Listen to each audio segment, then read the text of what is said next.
Olá, turma! Estamos chegando aí para mais um Pode Bater e agora com essa turma macanuda de Sapucaia do Sul. E antes de mais nada, eu quero convidar vocês a se inscreverem no canal Pode Bater e ativa o sininho para receber toda semana a notificação de um vídeo novo no seu canal, no seu YouTube, tá certo? E também compartilha. Gente, vamos compartilhar para atingir o máximo de pessoa e a gente poder levar as nossas coisas, os nossos costumes, o nosso tradicionalismo e também os nossos rodeios. E hoje, na mesa do Pode Bater, essas figuras que fazem parte até do meu início tradicionalista, principalmente o Niquinho, mas hoje o nosso convidado para lá de especial é esse garoto que nas redes sociais já viralizou, com seu jeito, com a sua postura em cima do lombo do cavalo.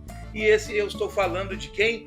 De João Marcos Domero, no Instagram, João Marcos Domero. Se você não segue esse garoto, segue ele no Instagram e vocês vão ficar por dentro de como é que é doma, laça vaca parada, prova de rédea. E é sobre isso que a gente veio aqui nessa mesa, onde todo mundo tem voz e vez. E desta feita, os amantes da prova de rédea. Já falamos sobre laço, falamos sobre sobre gineteada, melhor dizendo, né? Falamos sobre gineteada e também agora, na mesa do Pode Bater, a prova de rédea.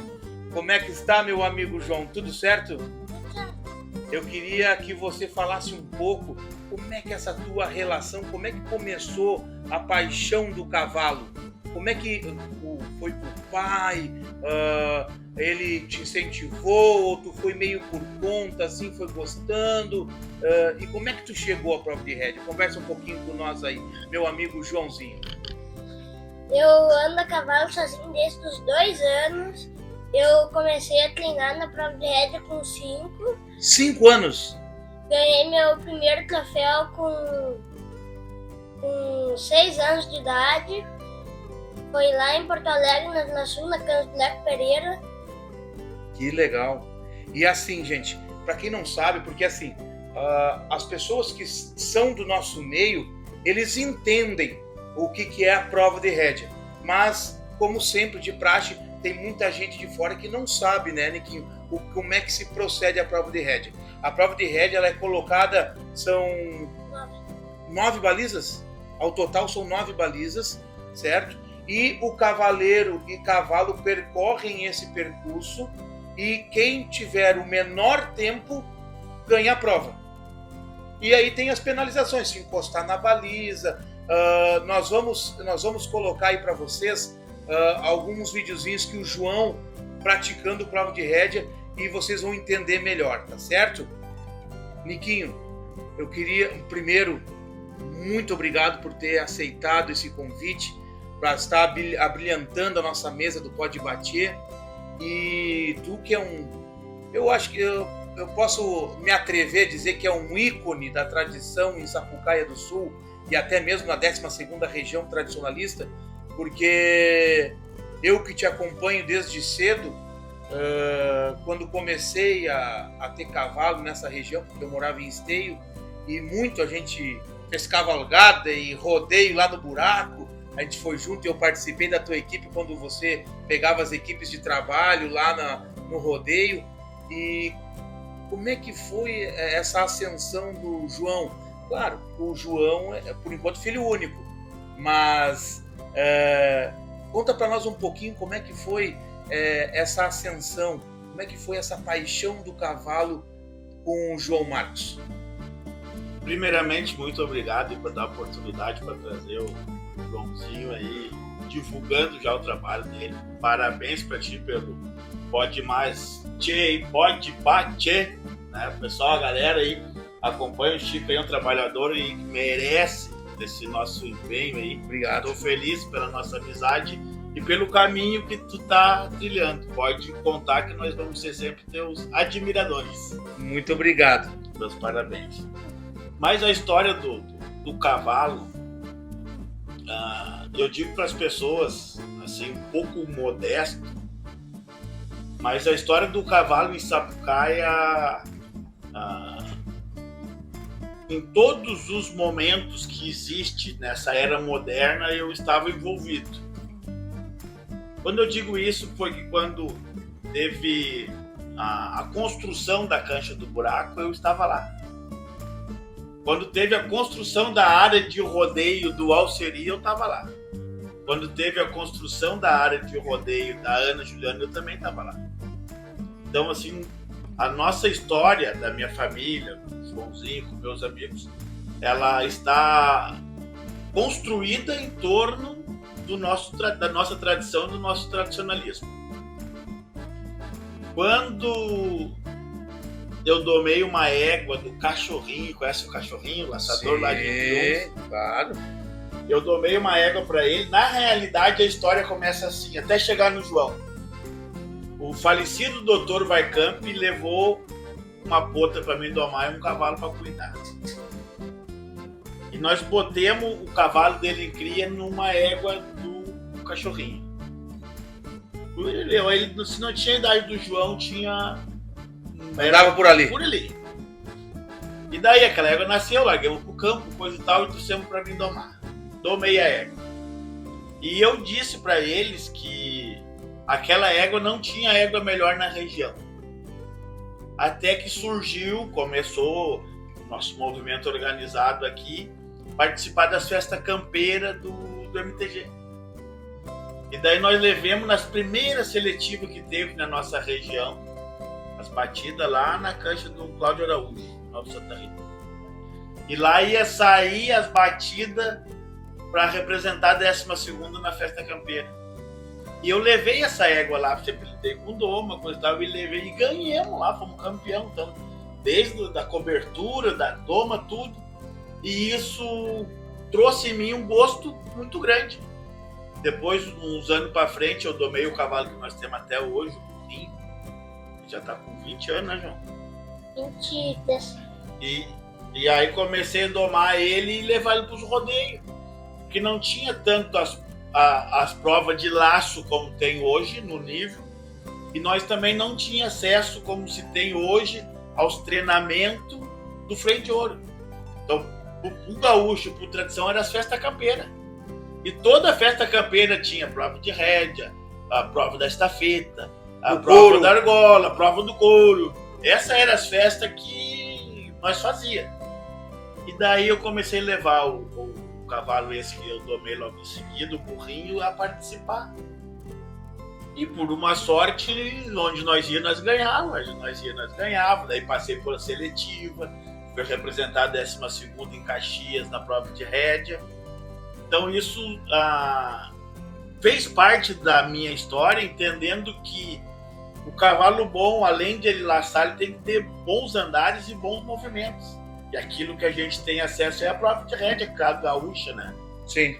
Tanto é que as provas essa do freio de ouro, os contornos daquelas balizas, tudo que é a prova do figura, nada mais é a origem da prova de rédea campeira tradicional. Eles fizeram um estilizado, né? Mas tem os 4 cantos, tem a costura do meio, em vez de baliza botaram em cima de feno. Não é igual, mas é baseada nisso. A mãe da prova de figura é a prova de rédea campeira. Certo. Se existe a mãe, a prova de rédea tradicional, essa que o João participa, e a de freio de ouro é uma filha.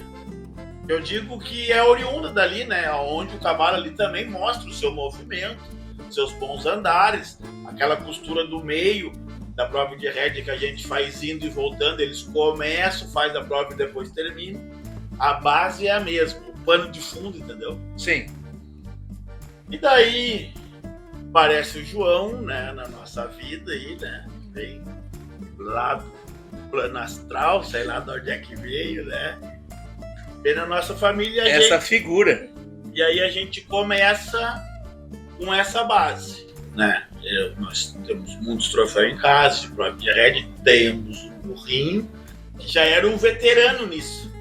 Quando ele disse que ganhou a primeira prova de rédea lá com 5 anos, coisa e tal, Ele aprendeu a andar, aprendeu a andar no burrinho e já metemos na competição, porque ele já tinha o fiel escudeiro dele, que é o burrinho, né? O nome dele é Oportunista 696 do Barulho. Então ele já tinha ali um cavalo de guerra, né? Testado, um cavalo combatente, que não refutava nada, campeão de paleteada que esteja na Expo Inter. Olha que legal. E nós encostemos a vontade da aprendizagem do João na experiência do cavalo, né? E o burrinho. E aí o burrinho já saiu, já sempre derretendo, né? Certo. E o João, ou o Niquinho, quando eu falo com o João, porque o Niquinho, ele, como é pai do João, e aí daqui a pouco pode contar melhor, porque o João, ele é esse garoto assim, e ele, por vezes, de tão rápido que ele quer falar, ele acaba não falando nada, né? Ele é acelerado, esse garoto. Ele é demais. Mais uma vez eu vou falar para vocês. No Instagram, @JoãoMarcosDomero. Sigam ele lá, tá bom? João, tá, mas daí veio o burrinho. Tu ganhou o primeiro troféu. Perfeito, tudo bonito. E a doma? E o domero? Tu domou já um cavalo desde o início? Já fez desde o início um? Ou ainda tá domando um? Ou tem vontade de domar? Ou o domero é uma expressão do cavaleiro corajoso que vai lá fazer a prova de rédea? O que tu conta pra nós? Ou tu fala, te expressa do teu jeito e aí depois a gente vai lá no pai lá. Eu já domei 4 cavalos. Pegou chucro e largou domado? Bicho velho. 2 pônei e um cavalo, uma égua. Daí um era meu, que daí eu domei, nós compramos ele, eu domei e vendemos. Daí o outro era de um cara lá, daí eu domei e entreguei. Daí entreguei, chuvé. Daí o cavalo era da minha prima de 3º grau, daí eu domei pra ela e entreguei. Daí o outro era a minha égua, eu domei ela. Daí nós comemos umas carreiras, ganhamos 2º lugar e daí vendemos. Venderam também? Mas então um baita negociante também, pra não falar briqueiro. João, deixa eu te... Tá, pode falar. Daí ele ficava com metade e ficava com metade. O pai ficava com a metade do dinheiro e tu com a outra metade? Sim. Mas baita brick, hein? Esse era bom pra ti ou pro pai? Esse brick de 6 Os dois. Pros dois? Ali, meu guri. João, olha só. Você também participa de prova de tiro de laço, né? Vaca parada. Sim. E você também já tem troféus da vaca parada, representou também a região, aqui a 12ª região, na última festa campeira, é isso? Sim. Participou? Então, para vocês verem que o Joãozinho, ele é um garoto que consegue ter as raízes no lombo do cavalo. Ele já, tão pequeno, já consegue domar ele, e como ele mesmo pegar chucro, domar e entregar para os donos dos cavalos, né? Laça, é quase um peão completo. Só falta ginetear. E vai ginetear? Vou. Era isso que eu queria chegar. Vai ginetear? Vou. Porque teu pai era ginete, né? Ele não falou ali, o Niquinho, ele fez toda uma apresentação, coisa e tal, mas o cabeludo de Sapucaia, ninguém se esquece. Em Gravataí, numa festa campeira lá, ele gineteando. Eu me lembro muito bem. Até, se não me engano, naquele ano a 12ª região foi campeã da festa campeira do estado no tiro de laço. Foi aquele ano que teve aquela equipe maravilhosa, com o Beto, com o Batista Oliveira, com o Marcelo Catarina, Fabiano, Alain, Tayan, Marcos Rosa também, o Azulão, lá do Capororoca, uma equipe zona. Então, Conta para nós, João, como é que foi a emoção de chegar num brasileiro? Porque esse ano, para quem não sabe, é de 2 em 2 anos. É feito a Festa dos Campeões. E aí a CBTG, que é a Confederação Brasileira de Tradições Gaúchas, eles elegem de 2 em 2 anos uma cidade junto com o seu MTG. No caso, aqui no Rio Grande do Sul tem o MTG do Rio Grande, Santa Catarina tem o seu MTG. MTG é o Movimento Tradicionalista Gaúcho, é a entidade mãe, a entidade guarda-chuva das demais CTGs, piquetes, quadros de laçadores, enfim. Então, de 2 em 2 anos, essa turma se reúne, os MTGs de todo o Brasil, e disputam essa Festa Nacional dos Campeões, que é onde elege os melhores do Brasil. E na prova de rédea, categoria Piá, o João Marcos sagrou-se campeão. Joãozinho, conta para nós quando o narrador lá anunciou e campeão brasileiro João Marcos. Ele não falou Domero, né? Ele falou teu sobrenome.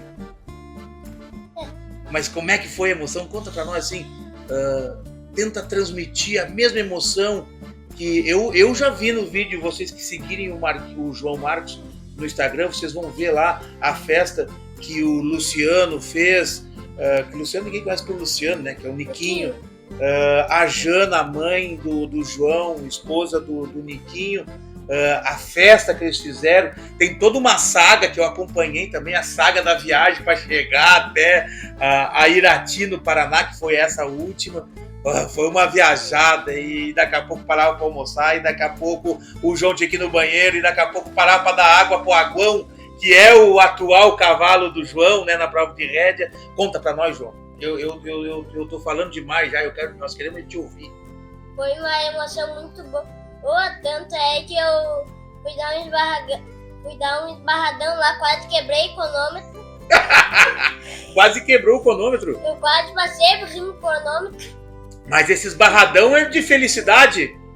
Conta pro pessoal lá entender, lá no que tá no nosso canal, nos assistindo, o que é um esbarradão. Conta pra eles lá. Tu vem correndo, daí tu puxa na boca do cavalo e o cavalo ele para, só que ele não cai pro trote, cai pro passo, ele para de uma vez só e derrapa. É uma derrapagem. Tipo isso. Tipo uma derrapagem. Para uma linguagem bem simplificada para vocês entenderem em casa o que é um esbarradão. Que daí quando tu ganhou, o homem falou teu nome, tu saiu botando. Mas repartiu o cronômetro no meio. Não. Não chegou a quebrar o cronômetro. Não, o homem deu um grito. Tá bem. Niquinho, conta pra nós como é que foi essa emoção. Pode começar a contar desde a saga. Antes disso, eu quero convidar vocês a conhecer 3 empresas que são os nossos patrocinadores do Pode Bater. Camisas Narrador, acesse lá no Instagram, @camisasnarrador, segue lá. Você quer personalizar camisas? Você pode pedir lá no direct, tem também o link do WhatsApp que fala diretamente com a parte comercial das camisas Narrador. Você quer fazer camisa personalizada, quer fazer para sua empresa, para o seu CTG, ou quer fazer uma camisa para sua família, por exemplo, tal pai, tal mãe, tal filhos, querem fazer tudo, vai lá e encomenda. Camisas Narrador. Também com a gente, Botim Imports, importados com muita qualidade e entrega tudo em sua casa. E é a Botim Imports que manda para nós esse belo vinho Cabernet Sauvignon e também algumas delícias. E quem vai no Uruguai e não traz alfajor é porque não foi no Uruguai, né? Então depois vai ter alfajor da Alfajorcito Negro, vai ser distribuído aqui para os nossos convidados, que é um oferecimento da Botim Imports. E também junto com a gente, Tintas e Laços Varela. Falou em laço, que é a melhor ferramenta. Quer ser campeão de rodeio, não adianta ter só cavalo bom e ter competência. Tem que ter laço bom. E laço tem nome, Tintas e Laços Varela. Também acessa lá, @Laços Varela, e encomende o seu, porque lá o atendimento é personalizado.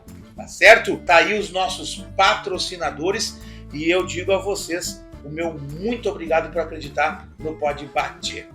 Voltando aqui, Luciano, conta pra nós como é que foi a saga para chegar no Irati, porque foi feito vaquinha, foi feito ao baile. Isso, mas pode interagir, Joãozinho. Pode. A estrela desse podcast hoje é você. Tá? Você pode falar o que você quiser. Tá? Foi feito baile, porque não existe patrocínio para isso, né? É cada um por si, Deus por todos, né?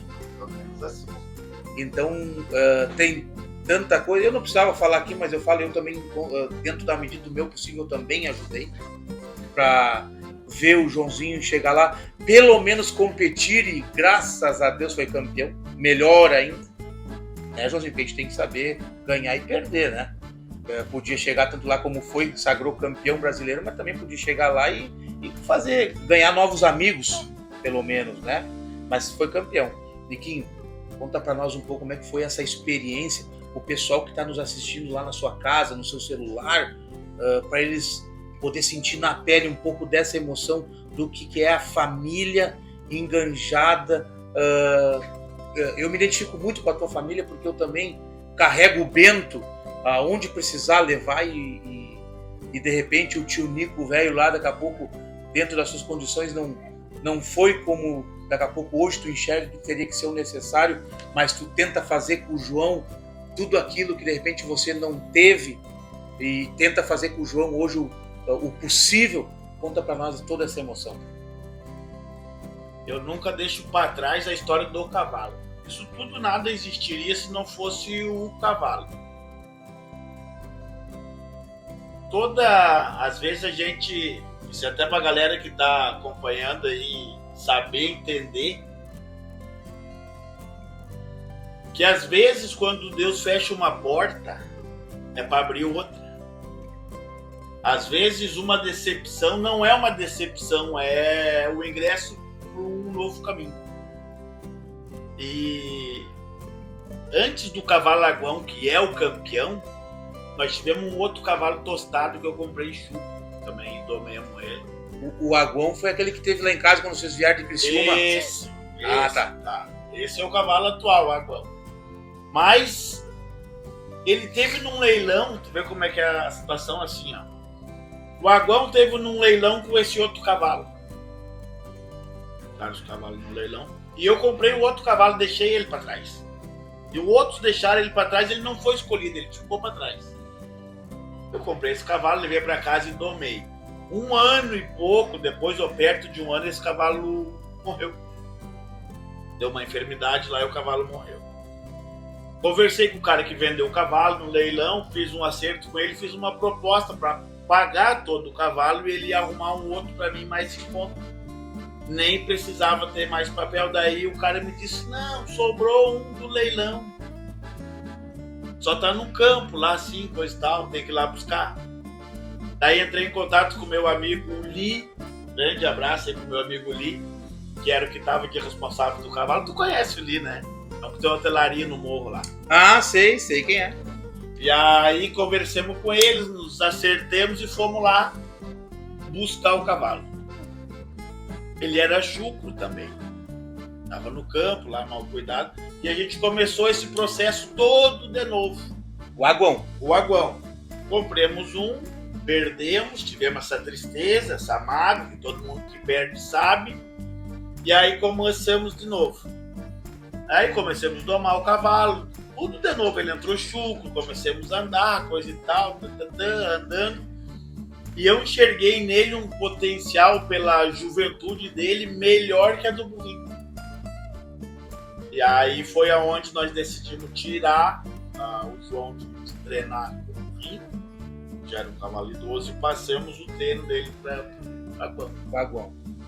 Mas não foi fácil, porque o João começou a andar nele, tinha 6 anos, foi participar naquela Criciúma a primeira vez com 7. Então eles não se acertavam, o cavalo fugia com ele, disparava no mato, entrava. Era uma anarquia, puxava para um lado, não obedecia. Porque o cavalo com aquele gás todo imponente, com uma criança em cima, desconhecia o poço. Então isso também teve assim uns estresses até acertar. Aí fomos em Santa Catarina, quando fomos lá na sua casa, para disputar a primeira vez o brasileiro com o Aguão. Daí lá foi uma fiasqueira, né, João? O cavalo entrou antes, sabe? Não foi legal. Não foi legal. Pelo menos deu um segundo na maratona. Daí tirou o segundo no brasileiro da vaca parada. Mas o que eu entendo, como eu estava falando para ti, que tudo acontece no caminho. Nós voltamos para casa, eu tranquilo, porque eu sei o potencial do cavalo e sabia o potencial do João. Eu só precisava de tempo. Claro. Tempo. Tudo no seu tempo. Vamos trabalhar, vamos trotear, vamos trabalhar. E daí começamos a levar o João em algumas provas menores e começamos a sentir como é que era o cavalo na pista, como é que era o João, fomos acertando ali, digo, agora nós vamos pegar eles. E aí viemos para a seletiva da 12ª, pá! 41. Peguei. 41 tempo.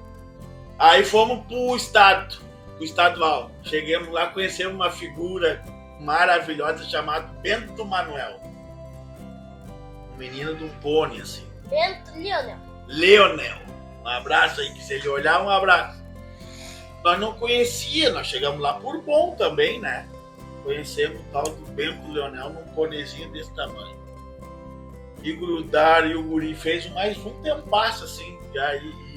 E todos que vinham não conseguiam passar dele. Num petiço. Pônei. Num pônei. Pônei, desse tamanho. Nossa, que legal. E daí eu disse, ó, João, é com nós. E o João botou pra derreter, fez um provão. Fiquemos ainda 1 segundo atrás do guri, ficamos em 2º lugar no estado. O guri com o pônei e o primeiro. Mas nós ainda estávamos no Na caminho. festa campeira. Na festa campeira do estado. Que foi em março. Isso. Em março desse Do ano. ano passado. Do ano passado. Mas- Ah, tá. Tô Nós contando- temos uma produtora aqui, Nós aqui. temos, Ela tá nos bastidores aqui. Aham. pra galera entender aí, nós estamos contando um processo de até chegar lá. As provas, Até nós chegar em julho desse ano. as pedreiras, as dificuldades. Então, o pessoal entender que até chegar num título que a gente tem glória de dizer assim, é campeão brasileiro, teve muito Um processo. choro, teve muita coisa brava pra trás. Então, um processo para chegar no propósito. Claro, não é assim, você e deu. Não. Daí perdemos pro Bento Manuel. E comecemos a treinar. Leonel. E treinar. E eu dizia, João, ó, nós temos que elevar o nosso nível. Só que aqui onde nós participava, aqui na nossa região, o João ganhava. E aí eu disse, mas tem que ter alguma coisa diferente. Daí descobri uma região deles lá, da galera lá. Um abraço pra galera da Zona Sul. Lá é todo final de semana prova de rede. E eles moem. Lá é assim, é pesado. Eles botam pra derreter. Daí, claro, aquele ambiente lá, eu comecei a carregar o João pra lá. Porque daí, as competições aqui, o João competia com um menino até 10 anos, 11 anos, chegar lá e pegar os guris de 15. Então nós fomos aumentando o nível, entendeu? Nós não procuremos os mais fracos para competir, nós somos atrás dos fortes. Claro. E aí, nesse sentido, o João foi subindo o nível. Daí teve a festa campeira desse ano. E aí se consagramos campeão, né? Aí dominamos o terreno. Até hoje, aonde nós temos passado, até chegar lá, aonde foi Irati, nós dominamos o terreno. Mas tudo passou por um aprendizado, por choro, por desencontro de cavalo e cavaleiro, perdeu um dente, é isso aí. E aí então você passou por todos os espinhos para chegar até os louros. E é isso que é muito E bacana. essa parte que o João estava falando ali, como é que foi lá no dia, aquela sensação de dever cumprido, né? Os melhores de todos os estados. Os caras são bons também. Os caras são tão bons que, um exemplo assim, nós, os gaúchos, que temos orgulho ser os provedores da tradição, a grande maioria apanhou dos Catarina, apanhou dos paranaenses, apanhou dos paulistas. A grande maioria da gauchada acha, o pessoal que está entendendo, acha que nós somos o dono da cocada, não somos mais. A galera lá de cima treinou, viu um objetivo e na grande maioria das modalidades eles vêm vindo. O nosso próprio freio de ouro na Expo Inter, o cavalo uruguaio, quantos anos vem ganhando aí, né? Chegou invicto aí 3 vezes, né? Então tudo isso é a nossa tradição, a nossa cultura e essa sensação de dever cumprido é muito grande. Eu só imagino, e aí tu chegar num resultado onde, e não é nem por causa de ti, né, Niquinho? É tu ver o teu, a tua continuação, ele se baseando no teu legado que tu deixou para ele. E é isso que é sobre isso que eu quero me referir. Antes disso, eu quero chegar pro Fala, Varela. Qual as perguntas dessa semana, Varela? Responde para nós aí. Fala, Varela. Daí, meu amigo Chico, prazer estar participando do podcast Bate. Meu amigo Chico, aí deixaram algumas perguntas pro senhor, pra gente retornar. Então vamos lá na primeira. Aqui perguntaram assim, o que fazer quando o laço fica chaveando? Primeiro detalhe a ser cuidado nisso é quando o laçador sai do brete, que ele vai levantar o laço, em vez de ele fazer esse movimento, alguns fazem isso aqui, ó, chegam e dá um soco no laço. Quando dá esse soco no laço, tem uma grande probabilidade de a argola subir por cima e vai sair maniado dali, vai sair tudo enrolado, certo? Quantidade de argola, se o senhor baixar a argola demais e ainda para ajudar a dar esse soco, vai prejudicar. Se o senhor der muito pouca argola, levantou, o laço não tem, a parte da argola onde teria que mandar o laço, ela não tem força suficiente para puxar lá e vir dar a volta no ar. Então quando o senhor vir aqui, como ela não tem força suficiente, uma parte vai dobrar, também vai enrolar o laço no ar, certo? Outro detalhe, laço pesado demais. Quando você está enrolando o laço de 50, 60 metros em diante, porque laço pesado demais, o laçador acha que tem força suficiente e não vai ter. Então ele chega ali e vai cansando, qualquer falseadinha que ele dá no braço, trama a ponta do laço, pronto, já complicou, tá joia? E um detalhe que é mais no fabricar mesmo, que o pessoal precisa cuidar, é a quantidade de chumbo que tem naquele laço. Então se for uma quantidade de chumbo inadequada naquele laço, não vai facilitar para estar tramando em qualquer condição, porque ele não vai ter um movimento uniforme no ar. Esse laço vai vir assim, tá? Daqui a pouco vai vir, daí o vento vai estar tomando conta, então vai se tornar quantidade de chumbo inadequada e peso inadequado, tá bom? A segunda pergunta aqui, só deixa eu voltar aqui que entrou uma ligação. Como saber diferenciar um laço vidrado de um laço aventado? São duas coisas totalmente diferentes. O laço vidrado é uma característica do laço, do tento, do couro. Esse é um laço que você vai tirar ou é vidrado ou não, certo? Agora, o laço aventado são características assim, ó. Pode ser de fabricação, de um couro que não é de boa qualidade, vai sair um laço xoxo aventado, tá? Pode ser pode ser com certeza o uso de tinta inadequada. Esse daí é uma das coisas que mais prejudica para aventar um laço, porque acaba, ao invés de ajudar, dar peso e proteger, começa a ressecar o seu laço. Então quando você mesmo está ajudando, pintando para ressecar, daí não tem como ele agir de forma diferente. Questão assim, ó, para ressecar ele, de ser aventado, quantidade de chumbo que tem nesse laço, te dá a impressão que o laço é aventado, não vai, certo? Ele não tem a quantidade de chumbo adequada. Então, aí eu enumerei 3 pontos, certo? Mas tem vários pontos que vai te prejudicar bastante nisso daí. Mas eu enumerei principalmente a pintura. A pintura é um dos pontos mais críticos para você ter um laço aventado dentro da sua casa. Tá bom? Um abraço, meu amigo Chico. Grande Marquinho, valeu, obrigado Marquinho. Mas aonde que eu quero chegar com a nossa conversa, que agora vamos encabeçando o lado do final e passou muito rápido esse tempo, Niquinho e João de Deus. Passou muito rápido esse tempo, mas quando a prosa é boa, o tempo passa rápido mesmo. Mas é isso que o Luciano falou, sabe? E eu acho que é isso. Eu acho que tudo que a gente fizer de bom grado, fazer de forma honesta, fazer de forma gratuita, que todos possam ter acesso, isso se chama legado. E o legado que o Luciano deixa para o João, tenho certeza que o João vai crescer, vai ter a família dele e vai fazer o mesmo, ou de repente, se Deus quiser, com muito mais condição, vai fazer para os dele. E assim sucessivamente. Quem sabe aí perdure gerações essa história no lombo do cavalo. Já anuncia pro Chico que nós vamos matar de freio de ouro, né? Nós vamos estar de freio de ouro, Já tá anunciado aí de primeira linha. Nós vamos pegar estamos eles. treinando? Nós vamos pegar eles. Freio Jovem, Isso. João Marcos Domero. Nós vamos pegar eles. Já fica dado o recado aí, faca no dente, né? É isso aí, botar a faca nos dentes e cair pra cima. Aguão neles. Vamos de aguão neles. Chega pra cá, pode trazer pra cá. Traz pra cá. Não tem problema. O pessoal que ajudou lá. Ah, sim. Pode agradecer, Luciano. Pode agradecer. Ajudou nós aí pra trás. Pode agradecer. Tudo a gente precisa de pessoas. Nada a gente faz sozinho.